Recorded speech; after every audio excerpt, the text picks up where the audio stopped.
Seja bem-vindo à nossa primeira aula da oficina Em Busca da Expressividade, Concepção Cênica com atores com deficiência visual do Instituto Corpo Tátil.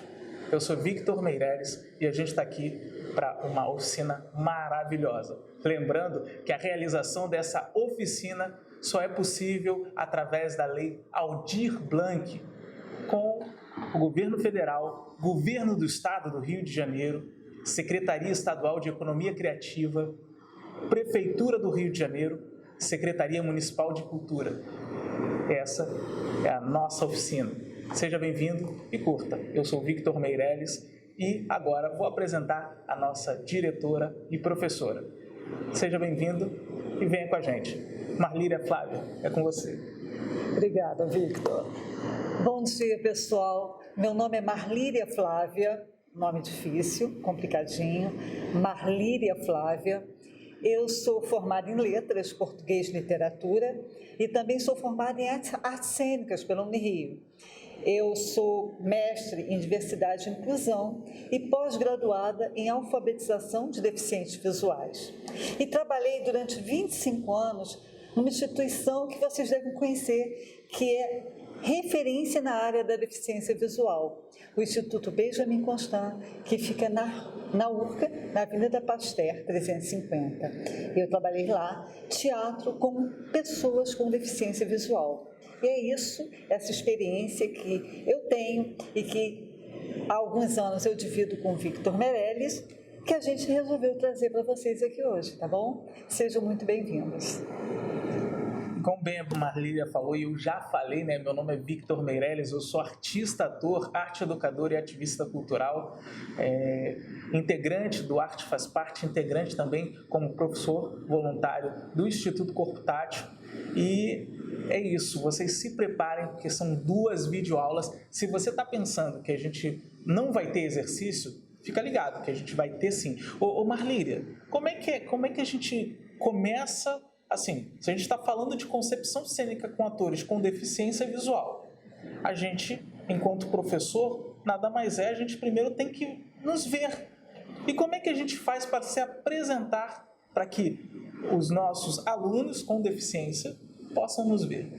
Exatamente. É muito importante você se autodescrever minimamente como é que você é, para as pessoas que estão te assistindo e que são deficientes visuais possam ter uma ideia de como você é, né?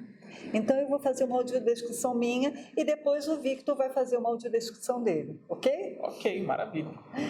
Então, eu sou branca, sou de estatura mediana, tenho 1,58 m mais ou menos, sou magra, tenho só 46 quilos. Meu cabelo é liso, um pouco depois do ombro, né? Ele é liso e vem na altura do ombro, mais ou menos. E isso, eu sou assim. Hoje eu estou com uma camiseta do Instituto Corpo Tátil, é uma camiseta verde, que tem a logo do Instituto Corpo Tátil, que são os 2 rostos, né? Do teatro, um feliz e outro triste, ou seja, é a comédia e o drama. Embaixo está escrito Corpo Tátil. Eu estou usando calça jeans e um escarpão azul marinho. E um batom lilás também, ok? E você, Victor? É difícil um pouco a gente conseguir se descrever, né? É verdade. Eu imagino como que você está aí vendo a gente, está tentando se imaginar como falar de você mesmo, ainda mais falar do seu perfil físico. Então, eu também... Claro, sou um pouco tímido, apesar das técnicas do teatro nos trazer cada vez mais para falar. Então eu vou dizer rapidamente, eu sou negro ou preto, como você gosta de entender. Estou vestindo uma camisa preta que, em coincidência ou comum acordo, também tem as máscaras do teatro igual a da Marlíria Flávia. Só que a minha é preta e tem 2 máscaras de teatro coloridas e é uma camisa com a logo do Arte Faz Parte, que é também um projeto, uma instituição que eu participo. E sou, como eu disse, sou preto, cabelos pretos, um pouquinho, meio ralinho, mas tudo bem. Gostaria de ter mais, mas não tenho. Então, tenho 1,73 m, estou bem magrinho, eu acho que é isso. Usa óculos. Ah, sim, viu? Tá vendo? Eu acabei... E olha, já outra pessoa já falou, mas Victor, você tá barbudo hoje. Esqueci. Eu estou usando barba nesse momento, uso óculos e tô adorando falar com vocês. Ok. E a gente resolveu hoje falar para vocês nessa vídeo. Vamos antes pedir para vocês se autodescreverem também, não é, Victor? Isso aí. Então, nosso primeiro exercício. É isso aí. Então você já pensa aí. Mas Victor, isso é uma videoaula. Como é que a gente vai audiodescrever e vocês vão ouvir? A gente tem um grupo no WhatsApp e você está nesse grupo. Então o que você vai fazer? Vai mandar para a gente a sua audiodescrição pelo grupo do WhatsApp, que a gente vai ouvir, claro, e vai responder também. Então, a gente vai te dar 2 minutinhos para você respirar, se concentrar, se audiodescrever, para que depois a gente retome. Vamos lá? Então, depois dessa audiodescrição que você fez e nos mandou, porque eu estou esperando, a Marlíria também, a sua audiodescrição no grupo do WhatsApp, a gente vai começar falando essa aula e essa oficina tem relação com o Instituto Benjamin Constant e o Instituto Corpo Tátil. Então, Marlíria, a gente nada melhor que a gente contar rapidamente um pouco dessa história. Como que se criou esse método, que é o método do Instituto Corpo Tátil, que foi criado por você? Conta pra gente. Pois é. Victor, para contar um pouquinho como é que a gente descobriu esse método de teatro, que é um método de teatro que a gente adaptou para atores com deficiência visual, então é um método que não existia, né? Como é que a gente chegou nisso? Eu vou precisar voltar um pouquinho no tempo e voltar um pouquinho na minha própria história, tá?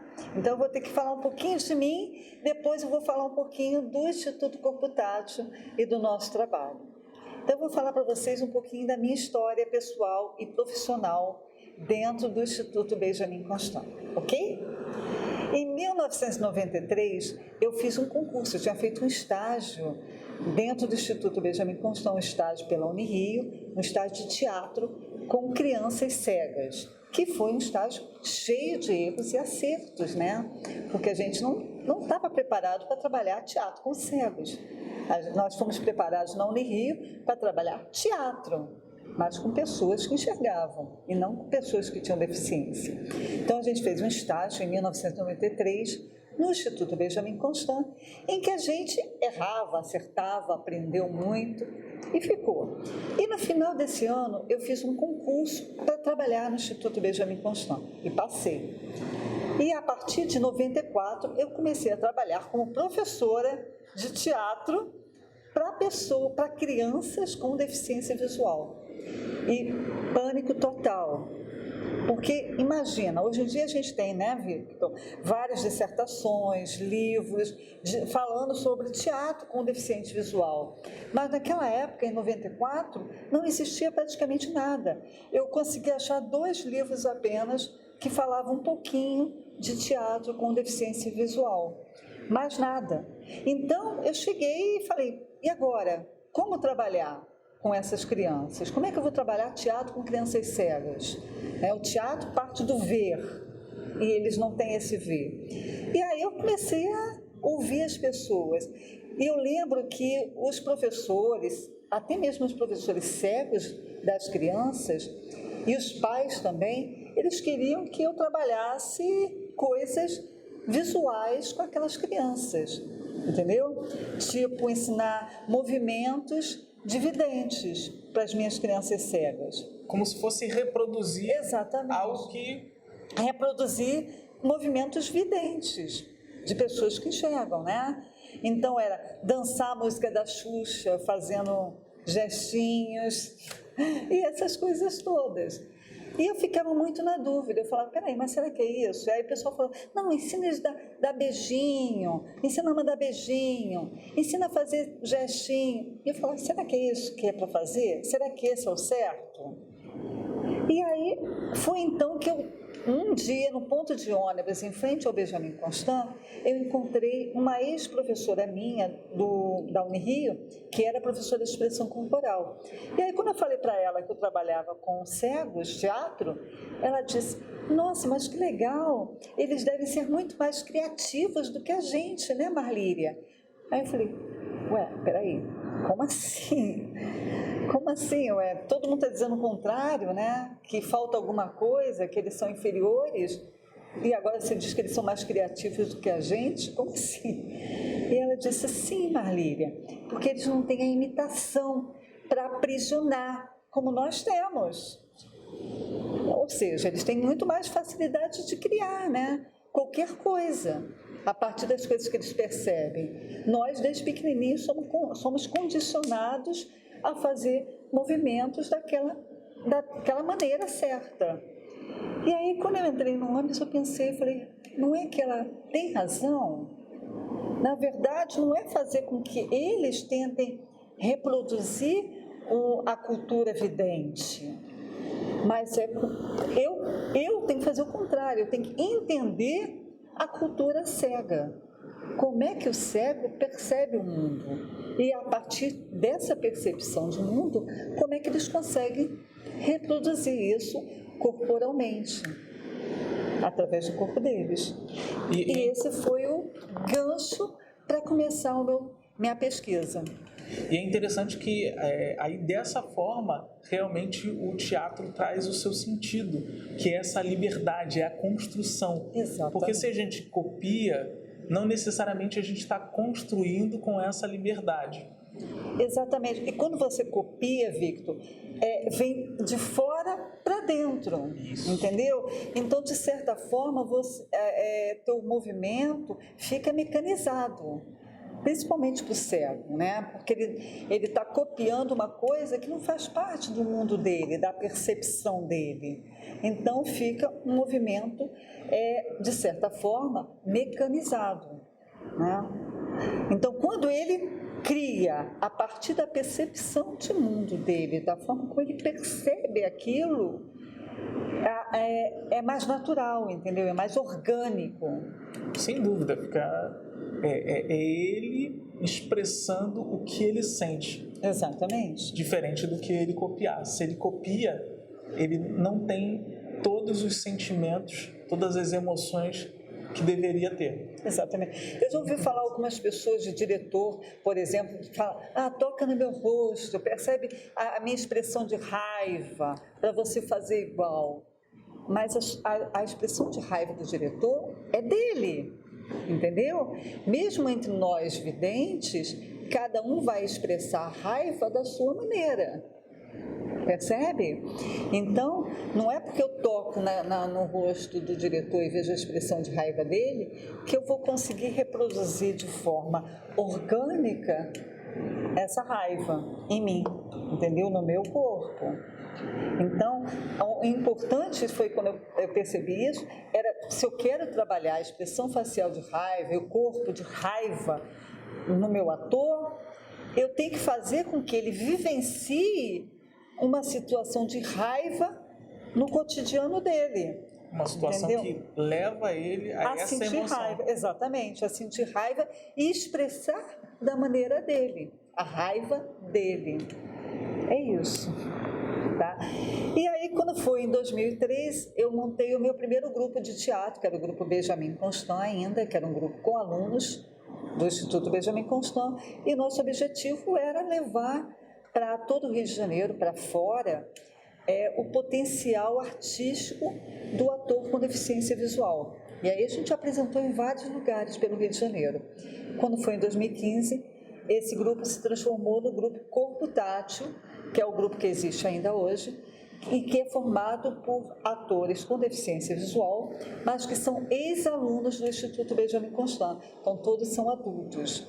E a nossa ideia era profissionalizar o grupo mesmo, entendeu? E fazer um grupo que permanecesse e que a gente pudesse aprofundar algumas questões e profissionalizar o grupo e realmente levar para o Brasil inteiro esse trabalho. E aí a gente fez várias peças que a gente vai falar um pouquinho também para vocês. tá bom? E o mais interessante, eu fico aqui pensando e lembrando, Marlíria, que o mais interessante é o fato de que como que a gente, quando eu tive esse contato com os atores cegos, eu vi atores, artistas, e o fato da deficiência visual não implicou com a qualidade de interpretação deles. E uma coisa que eu acho maravilhosa, você comentou do fato de vocês cada vez mais, o Corpo Tátil, a gente cada vez mais está indo em vários lugares, se apresentando e levando essa imagem da qualidade desses atores e da qualidade do trabalho. E entender que sim, um cego, um deficiente visual pode ser um ator, ele pode interpretar um personagem. E o mais interessante, assim, em relação ao método do Corpo Tátil, ao método que você criou, é que não necessariamente ele precisa interpretar um personagem cego. Exatamente. E foi bom, Victor, levantar isso para a gente explicar um pouquinho melhor como é que é esse trabalho do Grupo Corpo Tátil também, tá? É mais ou menos o que o Victor está falando. A preocupação do Grupo Corpo Tátil é sempre apresentar um espetáculo de qualidade artística, né? Então tem que ter qualidade artística. Por quê? Porque a nossa intenção é que o público assista a peça do Corpo Tátil e esqueça que eles são deficientes visuais, que seja uma questão menor, a deficiência visual dos atores seja uma questão menor, secundária, não seja prioritária, entendeu? A prioridade no Corpo Tátil é a encenação, é a peça. Então, a gente procura fazer um espetáculo com muita qualidade artística, porque a gente quer que o público faça exatamente o que o Victor falou. Saia da peça dizendo assim, caramba, hoje eu assisti uma peça maravilhosa com atores maravilhosos. Ponto. Entendeu? Que não tem essa preocupação com a deficiência dos atores, porque o espetáculo é o principal, é o que interessa, é o mais importante. Então, a gente tem muito essa preocupação com a qualidade artística da peça. Outra coisa também, a gente procura sempre trabalhar todos os sentidos na nossa peça, ou seja, todos os sentidos mesmo. A gente trabalha tato, audição e até visão. A gente também trabalha visão. Aí vocês vão dizer, mas como é que vocês trabalham visão, Marlíria, se os atores são cegos? A gente trabalha a visão do público que está assistindo a gente. Então, a nossa peça é para ser ouvida, sentida, degustada, mas também vista. E por isso o público não usa venda, tá? O público vê o espetáculo e a gente trabalha com muita movimentação. Os atores entram, saem do palco, descem para o público, sobem, dançam, fazem coreografia. Enfim, é uma peça para ser vista também. Então, a gente trabalha com figurinos coloridos, com cenário, porque a gente quer atrair o público com todos os sentidos possíveis. É isso. E Marlíria, você comentou do que é aplicado no teatro do Corpo Tátil, esse método que é o trabalho do corpo, o trabalho das emoções, o trabalho do tato, da visão. E como que na prática a gente podia dizer agora para o nosso aluno que está vendo a gente, seja ele deficiente visual ou não, como que a gente pode colocar um exercício agora para eles? Nesse momento, um exercício para que ele possa entender um pouco mais essa sensibilidade. Como que a gente pode fazer? Posso dar uma sugestão? Com certeza. Eu já pensei em algumas, mas eu quero ver a sua. Então, vamos pensar em trazer a questão do paladar. Do paladar para a nossa interpretação. Então, você que está aí agora com a gente, nosso aluno, o que você vai fazer? Você separa um pouquinho de sal.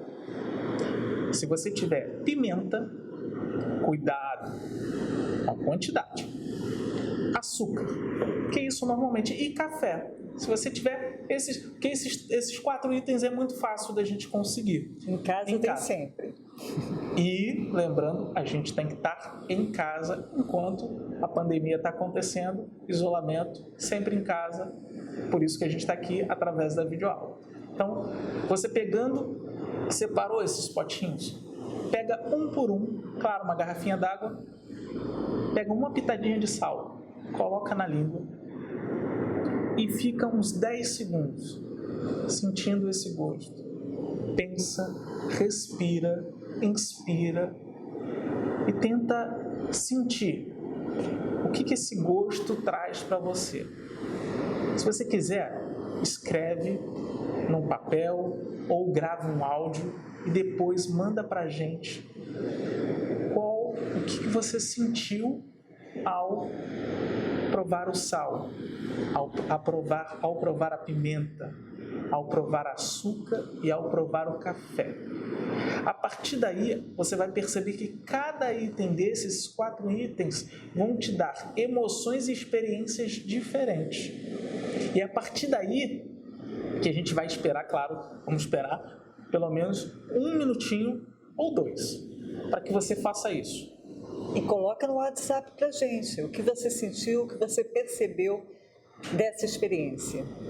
Então a gente vai esperar, a partir desse momento, 2 minutinhos para que você possa respirar, provar esses itens, um de cada vez, beba água entre um e outro, pode até fazer um bochechozinho com a água, para poder você tirar o gosto do anterior e, claro, não esquece, escreve ou grava um áudio sobre essa sensação, sobre essa experiência ao provar isso. Respira lentamente, inspira e prova. Cada um. Vamos esperar aqui, ó.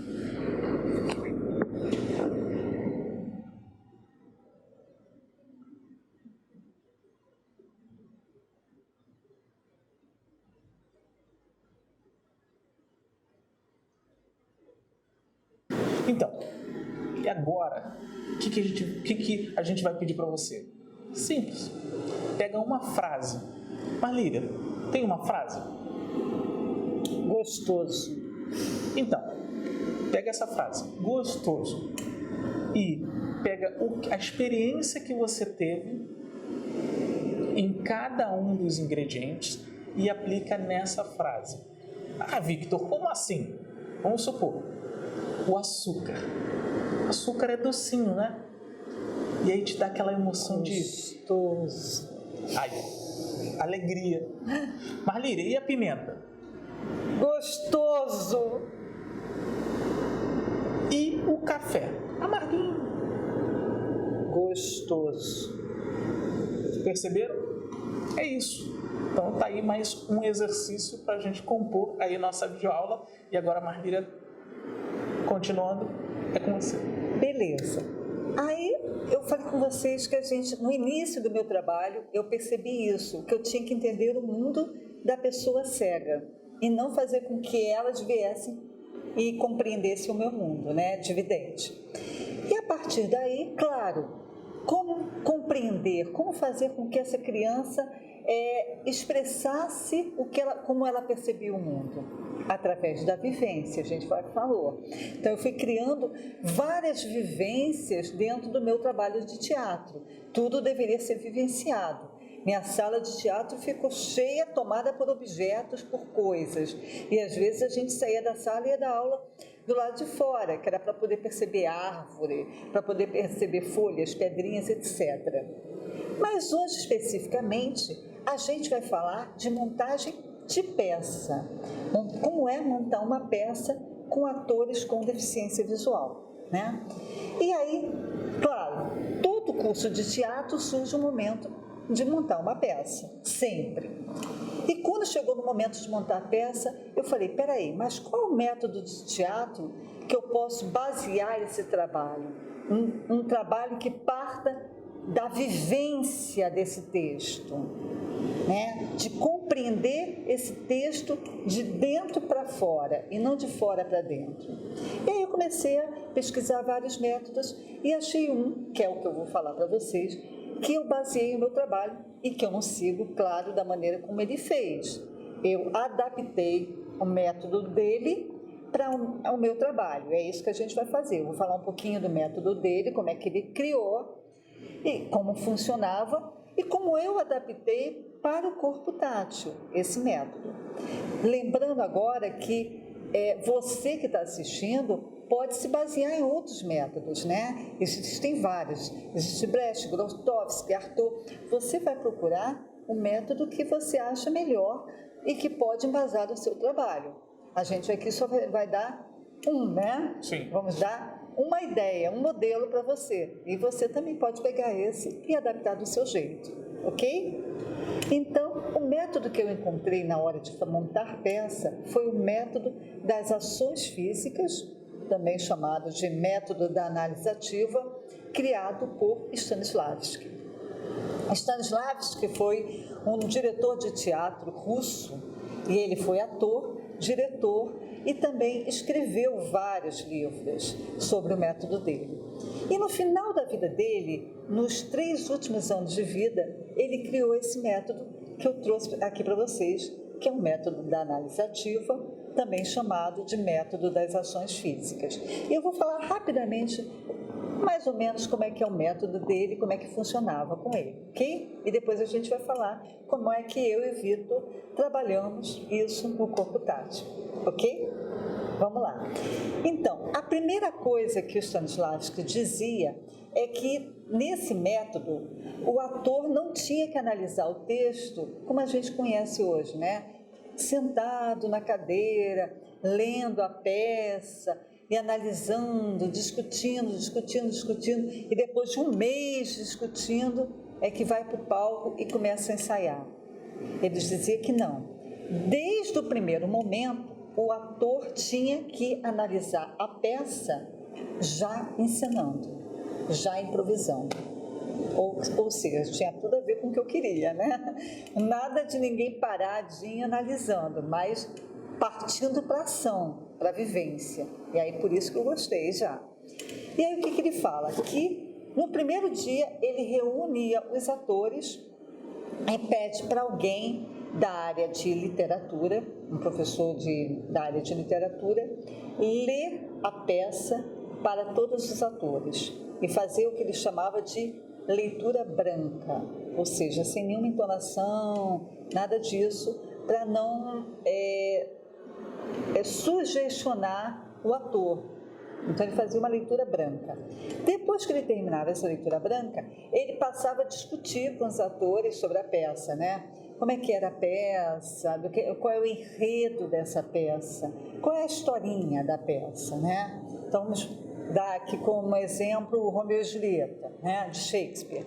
Se ele tivesse que fazer isso, ele dizia, então agora me contem o enredo de Romeu e Julieta. Então seria mais ou menos assim, 2 famílias rivais, né? E aí um membro de cada família se apaixona e querem ficar juntos. E aí eles tramam uma forma de ficarem juntos. Mas essa estratégia dá errado e os 2 acabam morrendo. É esse o enredo de Romeu e Julieta, né? Então, terminou de contar esse enredo, ele manda todos os atores para o palco. Diz assim, bom, agora vocês vão fazer esse enredo aí. Esqueçam a peça. Eu quero só ouvir essa historinha. 2 famílias rivais brigando, depois eles vão se apaixonar, vão criar uma forma de ficar juntos, que não vai dar certo, eles vão morrer. É isso que eu quero ver. Façam essa improvisação aí. E aí os atores faziam, ok? Então eles já percebiam como é que era a sequência da história, como é que era o enredo através do corpo, da improvisação. Olha que legal. E aí, depois ele discutia com os atores o superobjetivo também. Qual é o superobjetivo de Romeu e Julieta? E aí, quando o Stanislavski fala de superobjetivo, vai além do tema, não é só o tema da peça, é o que nós, atores, queremos dizer ao público com essa peça. Então, se eu fosse montar Romeu e Julieta hoje em dia, por exemplo, o que eu gostaria de dizer com essa peça Romeu e Julieta atualizada para os dias de hoje, para o público? Qual é a mensagem que eu quero passar para o público?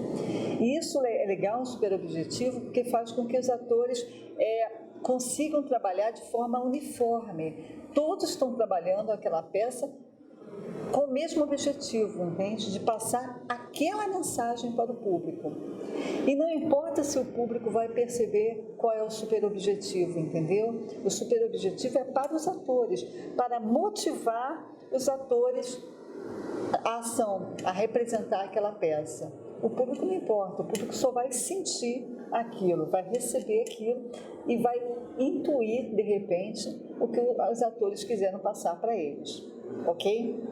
E aí, o Stanislavski também depois dividia essa peça em pequenas cenas menores, dividia em cenas, que ele na época chamava de unidades dramáticas. Ele dividia essas unidades, dava um título para cada unidade dramática e pegava algumas unidades dramáticas e improvisava separadamente com os atores. Aquelas, no caso, aquelas cenas que são mais difíceis da peça, ele trabalhava através de improvisação, da improvisação com os atores. Então ele lia aquela unidade com os atores, só lia para os atores, discutia o que acontece ali, como é que começa aquela cena, como é que é o meio, como é que termina, e mandava os atores improvisarem. E através da improvisação ele já ia corrigindo. Então, fazendo tudo isso, depois, no final, ele mandava os atores para casa para finalmente ler o texto e decorar. Por quê? Porque eles já haviam vivenciado essa peça, já tinham compreendido através da vivência, através do corpo, a peça. Então, aí eles já poderiam decorar o texto e aí começava, assim, um trabalho técnico que a gente já conhece hoje em dia, né? Que é aquele trabalho de marcação, de texto, tudo certinho. E o mais interessante é que, se você pensar quando você coloca para esse ator uma parte da história e trazendo só apenas o tema e a situação, ele pode trazer essa história para ele. Exatamente. Porque ele pode criar analogias, ele pode pensar baseado na experiência dele, nas vivências dele, como você disse, Romeu e Julieta, um amor impossível. Então, assim, aí ele começa a pensar na vida dele ou à volta dele, o que aconteceu parecido, e aí ele coloca no palco. E através disso ele tem mais emoção, uma carga dramática e emocional muito maior do que se ele tivesse apenas memorizado o texto. Exatamente, decorando o texto e representando aquilo que está ali somente. Entendeu? Então, todo o trabalho de Stanislavski era um trabalho de trazer de dentro para fora, compreensão de dentro para fora, que era exatamente o que eu buscava também, né? Fazer os atores perceber a peça de dentro para fora, com o corpo deles, através como eles percebiam aquilo, do cotidiano deles. E aí agora, Victor, a gente vai falar um pouquinho de como a gente faz isso no grupo Corpo Tátil. Como é que a gente trouxe esse método do Stanislavski, que é um método russo, para atores videntes. Ele não pensou em cegos, em nenhum momento Stanislavski trabalhou com cegos. E como é que a gente trouxe esse método para trabalhar com o nosso grupo, que é só de atores cegos? Vamos falar disso? Vamos, mas eu ia pedir só uma coisinha. Vamos lá. Vamos provocar mais um exercíciozinho? Opa! Porque Vamos lá. Você comentou dessa coisa de entender o ponto de vista, ou melhor, sentir o que percebeu, como que é a visão do cego. Sim. Então, a gente vai, para você que está aí com a gente, você aluno que não é deficiente visual, então a gente vai pedir para você, em 2 minutinhos, arrumar uma camisa, uma tira de tecido, alguma coisa, e se vendar, tapar os olhos. Se possível, apaga a luz, se estiver acesa, e quiser botar uma música, ok, é com você. Mas que você feche os olhos por pelo menos 1 minuto. Mantenha a sua respiração tranquila e ouça o ambiente. Simples. Se você quiser tentar se levantar, tente, mas com cuidado. Não precisa andar, porque esse não é o momento.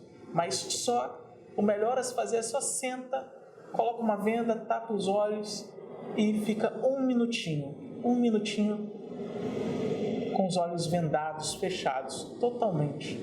Apenas sentindo e vendo o ambiente. E isso também é importante, você ouvir todos os sons ao seu redor e perceber também, de olhos fechados, de onde vêm esses sons. De onde é que está vindo? De trás de mim, está lá na frente, está em cima, está embaixo, à minha direita, à esquerda. De onde vem esse som que eu estou ouvindo? Ele é uma pista auditiva que, se você fosse deficiente visual, poderia te guiar. Então, use essa pista, perceba de onde ela vem. Então, a gente vai te dar mais 2 minutinhos para você fazer esse exercício. E a gente vai dar uma pausadinha aqui, 2 minutinhos para você fazer o exercício e a gente volta, continuando a atividade, a videoaula.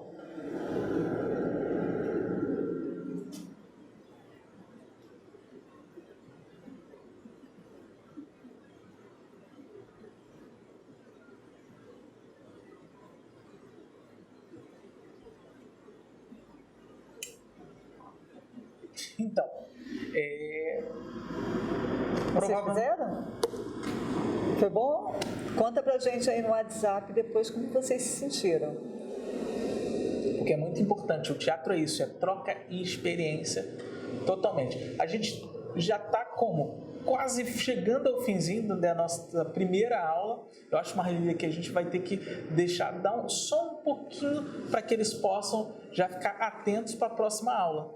Beleza. E na próxima aula a gente vai falar um pouquinho sobre como a gente adaptou o método e como você também pode fazer aí com seus grupos de teatro. E também vamos falar um pouquinho de como a gente torna o teatro, o palco, acessível para os atores com deficiência visual, para que eles possam se locomover com autonomia. E você acha que acabou o exercício por aqui? Acabou a aula por aqui? Não, a gente tem mais uma aula e, claro, eu vou provocar vocês a mais um exercício. Marlília, mais um exercíciozinho para vocês mandarem para a gente pelo WhatsApp. É o seguinte, a Marlília falou Romeu e Julieta, então manda para a gente, vamos fazer esse exercício. Você que não é deficiente visual, você que manda para a gente, conte uma história da sua forma sobre Romeu e Julieta. Você sabe que é um casal que tinham problemas com as duas famílias, rivais, e não conseguiram conquistar o seu amor. Então é você agora pensar nessa história e contar do seu jeito. Não tem maneira certa. Eu quero ouvir essa história de você, eu e a Marlília. E toda a equipe do Corpo Tátil gostaríamos de ouvir a sua história, esse seu Romeu e Julieta. Se quiser, pode até trocar o nome. Fique à vontade. O importante é você contar essa história. Manda para a gente pro WhatsApp. E a gente, na próxima aula, a gente vai trazer essas outras informações. Então, a gente vai ficando por aqui, né, Marlília? Com certeza. E a gente aguarda vocês na próxima aula. Até a próxima aula. Agradeço a vocês, agradeço ao Governo Federal, ao Governo do Estado do Rio de Janeiro, à Secretaria Estadual de Economia Criativa, à Prefeitura Municipal do Rio de Janeiro, à Secretaria Municipal de Cultura e à Lei Aldir Blanc, que nos proporcionou esse momento maravilhoso com vocês dessa oficina, que é Em Busca da Expressividade, concepção cênica com atores com deficiência visual. Muito obrigado, eu sou Victor Meirelles, essa é Marlília Flávia, e a gente vai ficando por aqui nessa primeira aula. Quero ver você na próxima. Beijão. Beijão. Gravando. E aí, conta pra gente como é que foi você preparar, contar essa história, criar essa nova história aí, baseada no Romeu e Julieta. Como é que foi essa experiência? Porque eu vou ouvir, a Marlília também. Eu também. E a gente acredita que você vai mandar agora, ou você já mandou. Porque, pelo amor de Deus, já se passaram 2 minutos. É rapidinho, não precisa ser uma história grande. É só contar. Não, exatamente como eu fiz com vocês, um enredo. Acontece isso, isso, isso e isso. Bom. Então, enquanto você grava aí, você que não gravou, você grava aí no WhatsApp, no nosso grupo de WhatsApp, a gente vai continuar aqui. Beleza. Então, antes da gente continuar, eu queria fazer uma observação. Eu coloquei o óculos, tá? Eu estava sem óculos, porque eu estava tentando fazer essa videoaula sem óculos, mas eu tive que colocar, tá bom, gente? Então, eu estou usando óculos agora, óculos para longe. Então, continuando, Marlíria, vamos falar um pouco de como que é o processo, esse é o processo que a gente acabou de explicar, que é o processo do Konstantin Stanislavski. Como que foi essa adaptação e como que é na prática no grupo Corpo Tátil? Como que acontece essa concepção cênica, essa concepção, essa montagem, essa criação de personagem? Exatamente. Então vamos falar um pouquinho de como é que é o Stanislavski adaptado, gente, porque não é o Stanislavski, é uma adaptação que a gente fez dele para o grupo Corpo Tátil. Então, como é que acontece no grupo Corpo Tátil o momento de ensaiar uma peça, ok? Então, a primeira coisa é, como qualquer grupo de teatro, a escolha do que vamos montar, né, Victor? O texto, né? Ou o tema em que a gente vai fazer uma história a partir daquele tema, tá? Então, às vezes acontece a gente escolher o tema. Por exemplo, a primeira peça do grupo Corpo Tátil, que foi Dá um Tempo para Falar de Tempo, a gente foi a partir do tema. Nós sempre escolhemos junto com os atores, isso é importante dizer. Todas as peças são escolhidas junto com o grupo de teatro. Então, nós chegamos para eles e perguntamos, e aí, o que a gente vai montar? Aí, uma das atrizes falou, eu queria falar sobre o tempo, sobre essa questão do tempo hoje em dia, ser tão rápido para algumas coisas e para outras a gente não tem tempo mais, né? E ela falou, eu queria falar sobre isso, sobre esse tempo, como é que a gente está usando o tempo nos dias de hoje. E um outro ator falou, eu queria falar sobre deficiência visual, mas não sobre essa coisa piegas da deficiência visual. Eu queria falar de como os mitos que o deficiente visual acaba se deparando. O que acontece com que ele se depara no meio da rua, com outras pessoas. E aí ele falou isso. E a gente nunca havia falado antes sobre deficiência visual. Mas eu falei, beleza, vamos falar. Eu falei, então vamos fazer o seguinte, vamos juntar os dois temas numa peça só. Vamos falar sobre o tempo e vamos falar um pouquinho também sobre deficiência visual, porque o protagonista vai, pela primeira vez no nosso grupo, ser deficiente visual. E aí a gente fez essa peça, que é muito legal, e vocês podem procurar no YouTube, que tem uns trechinhos dela lá, tá bom? E aí, depois a gente fez a peça O Assassinato do Souza, que foi totalmente diferente. O Assassinato do Souza era uma peça pronta. Nós chegamos para o grupo também em 2017, perguntamos, e aí, o que a gente vai montar agora? Uma das atrizes falou, eu queria montar uma peça de suspense, que misturasse comédia com suspense. Mas parecido um pouquinho com aquele jogo que vocês fizeram com a gente, de vítima assassino. Você fez aquele jogo, só que representando, através da representação, e eu gostei, eu queria fazer alguma coisa assim. Aí todo mundo falou, a gente queria, ia ser legal, não sei o que lá. E aí eu falei, olha, eu tenho uma peça já pronta, escrita, que se chama Assassinato do Souza, e que eu acho que tem a ver com o que vocês estão falando, vou trazer aqui. E aí eu trouxe, nós lemos, e todo mundo falou, não vai ser essa peça. E a gente montou.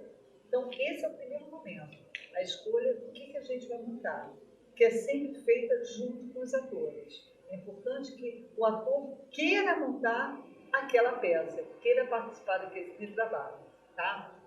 E aí, o que a gente faz? No caso de ser, como é uma peça já escrita, né? Como o Assassinato de Souza, como o Alto da Comparecida, que a gente montou também. O que a gente faz?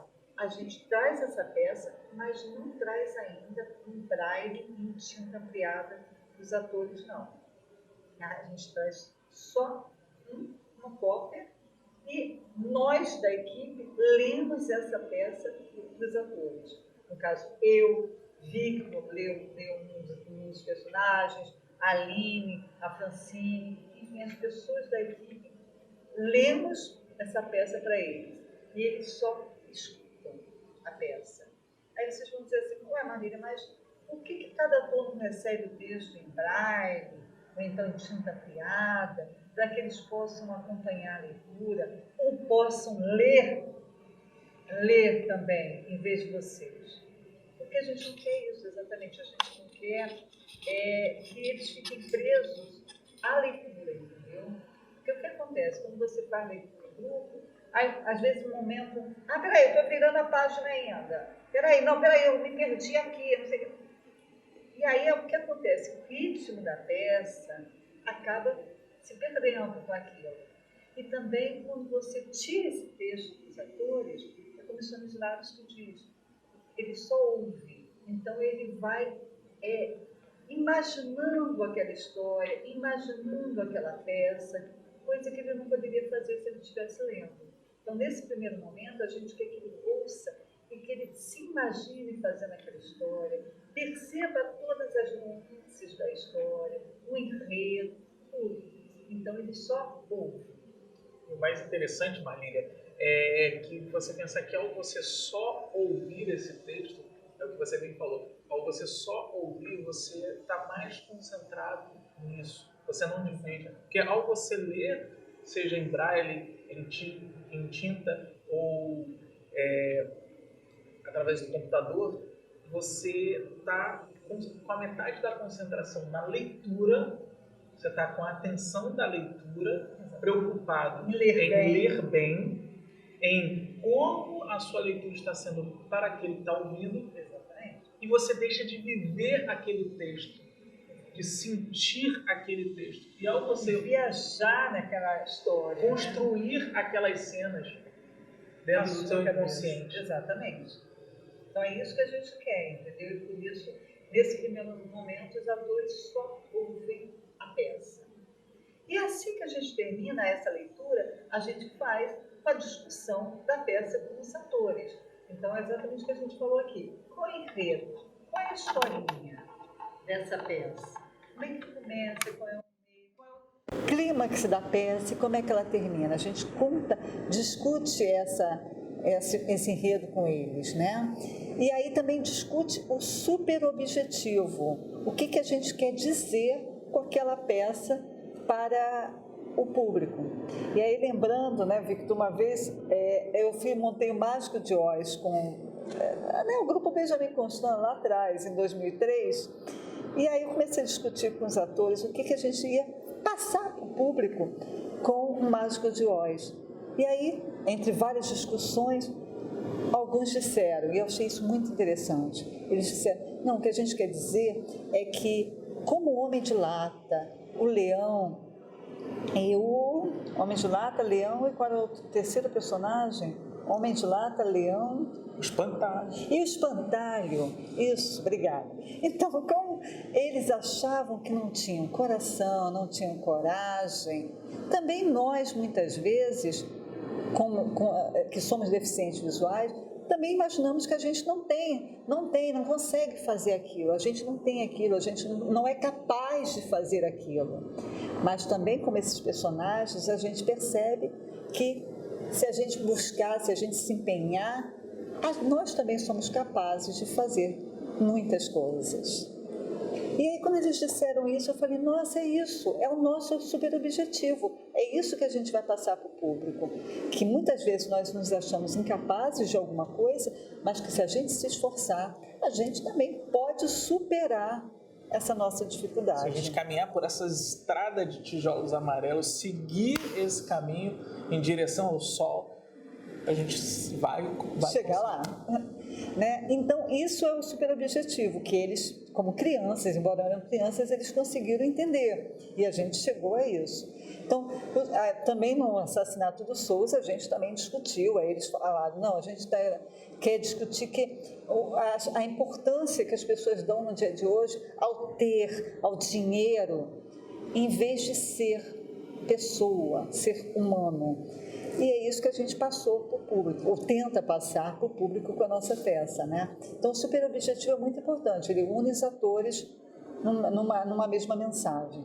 E além disso, é o exercício que a gente tem de, ao ouvir e ao trazer pontos desse texto, a gente tentar relacionar sempre, criar um paralelo, criar uma relação com o que está acontecendo nos dias de hoje, o que aconteceu e o que acontece com a gente, com Exatamente. Cada ator, para que aquilo possa ter alguma referência ao você construir o personagem, ao você expressar uma emoção dentro de uma cena.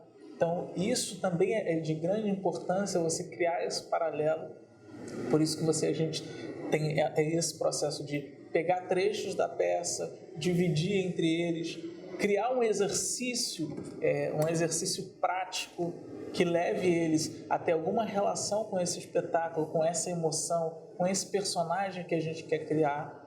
Então, tem esse momento também que é de extrema importância. E aí, aproveitando que o Victor está falando, então, a gente discutiu isso tudo com eles, faz a mesma coisa que o Stanislavski fazia. Olha, vai para o palco e improvisa o enredo todo. Eu quero ver essa historinha acontecendo. Não esquece como está na peça. Eu quero só ouvir essa historinha, início, meio e fim. Faz aí, improvisa.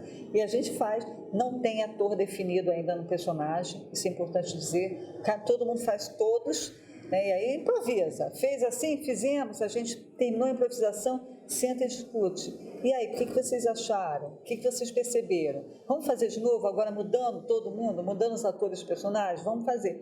E a gente improvisa diversas vezes aquele enredo, né? Só aquela historinha, com todos os atores mudando o tempo todo de personagem, e a cada improvisação a gente senta e discute o que fez. Paralelo a isso, a gente faz o que o Victor está falando também. A gente tenta trazer para a realidade dos atores. Então, a gente faz o que a gente chama de laboratório, né? Laboratório no teatro, que é tentar trazer situações da peça para o cotidiano dos atores, improvisando isso. Então, um exemplo. Na peça O Mágico de Oz, que ficou muito claro, né? Isso porque eram crianças, então o trabalho era muito forte de trazer para eles, para a realidade deles. O que a gente fez? A gente trouxe uma palha para cá, para o teatro, trouxemos também um latão, na época era um latão grandão, depois a gente acabou fazendo um robozinho de lata para as crianças pesquisarem, mas no início era um latão mesmo, era palha, e trouxemos também um terceiro objeto, do coração. Resolvemos trazer também um coração para eles pesquisarem. E trouxemos também um leão para as crianças tocarem, um leão de pelúcia, para as crianças perceberem como é que era o leão. Então, na lata, quando eles pegaram no latão, né, que era grandão, a gente pedia, olha, bate no latão, é duro ou é mole? Como é que é esse latão? Faz barulho? Se você jogar no chão, ele fica em pé ou ele é todo molezinho? Não, fica em pé, tia, fica. E a gente fez eles pesquisarem esse material, né, de diversas formas. Quando terminou de pesquisar esse latão, nós pedimos a eles, bom, agora vocês vão andar pelo palco, todos andando pelo palco ao mesmo tempo. E a gente foi falando assim, olha, faz de conta que sua perna é feita de lata. Como é que você andaria? Lembra da lata? Como é que era? Como é que vocês andariam se a perna fosse de lata? O bumbum de lata, como é que vocês andariam? O tronco de lata, como é que vocês andariam? Os braços de lata, como é que vocês andariam? A cabeça de lata, como é que você anda? Como é que você vira a cabeça se ela é de lata? E aí foi subindo, né? Até que seu corpo todo é de lata. Como é que você anda se seu corpo todo é de lata? Então, quando eles todos estavam fazendo isso, a gente falou, bom, agora você vai encontrar um amigo. Como é que você cumprimenta um amigo?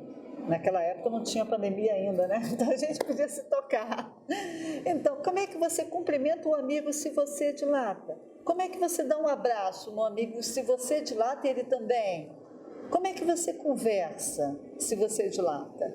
E foi nesse instante que um dos atores, né, que era pequenininho na época, fez uma voz robô, que ficou perfeita. E aí a gente disse, nossa, esse menino tem que ser o homem de lata, ganhou o papel. Então, todas as peças que a gente faz, também a gente faz, paralelo ao trabalho da peça, a gente faz laboratório, que são essas vivências do personagem, como eu contei aqui para vocês, ou vivências de situações da peça. E isso é muito importante, né? A gente poderia muito bem chegar para eles e dizer, olha só, o robô, toca em mim, ó. O robô é assim, ó, bota a mão em mim, ó. Olha como é que eu mexo. Toca em mim, como é que é. Mas isso não seria ele criando. Então, o que a gente fez? A gente fez com que ele percebesse como é que era um latão e sentisse no corpo dele esse latão. Então, é exatamente o que a gente está falando aqui, sempre de dentro para fora. Como é que eu pego nesse material e como é que eu percebo esse material, essas características desse objeto em mim, no meu corpo. Então, a gente faz sempre esse trabalho de laboratório, que é muito importante para o ator com deficiência visual, né, Victor? Sim, de extrema importância. E é de tanta importância que a gente vai sugerir para você agora, nesse exato momento, que você também exercite essa prática. Victor Meirelles, como? Simples. Simples. Você vai pegar um objeto, você é deficiente ou não. Você vai pegar um objeto, seja uma caneta, o objeto que você achar interessante, o objeto que você queira. Você vai pegar, eu vou dar o exemplo da caneta. Você vai pegar aquela caneta. Que é mais fácil, bem fácil. Todo mundo tem caneta em casa. Isso, peguei a caneta. Você vai pegar essa caneta, o que você vai fazer? Se você não é deficiente visual, você vai fechar os olhos, amarrar uma venda, uma camisa, o que você tiver, ou simplesmente fechar os olhos. Você vai pegar essa caneta e por alguns minutos, o que você vai fazer? Você vai, utilizando o tato, passar a mão nessa caneta, descobrir essas formas dessa caneta, sentir essa caneta e a partir daí, mantendo sempre a respiração, a gente tem que lembrar sempre o quanto é importante respirar. Eu brinco com os alunos que respira para não morrer. Então você vai respirando e inspirando enquanto você vai fazendo esse reconhecimento, essa pesquisa desse objeto. Victor, e depois? Depois disso, eu quero que você conte para a gente uma história baseada nessa experiência desse objeto. Você vai criar uma história e tem que ter um início, meio e fim. Pode ser curtinha, 2 minutos ou 1 minuto, mas você tem que ter início, meio e fim e tem que ter pelo menos um personagem. Ah, mas Victor, como que eu faço isso? Dá um exemplo.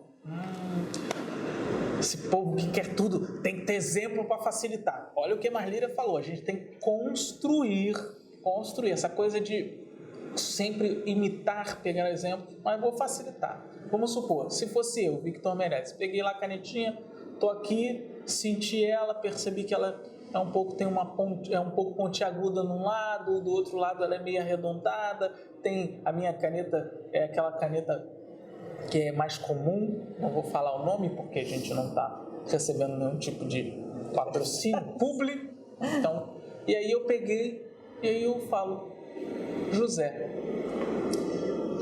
José era um homem, ou é um homem de aproximadamente 57 anos, ele trabalha na fábrica de caneta. Uau. E ele, através desse trabalho, ele conseguiu pagar os estudos da filha dele, a Gisele. E hoje a Gisele está se formando em medicina.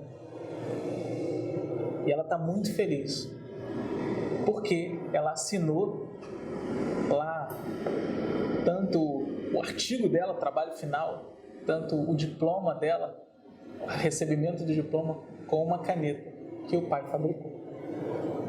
Percebeu? É simples, rapidinho, ó. Eu acho que deu 1 minuto, 2 essa historinha.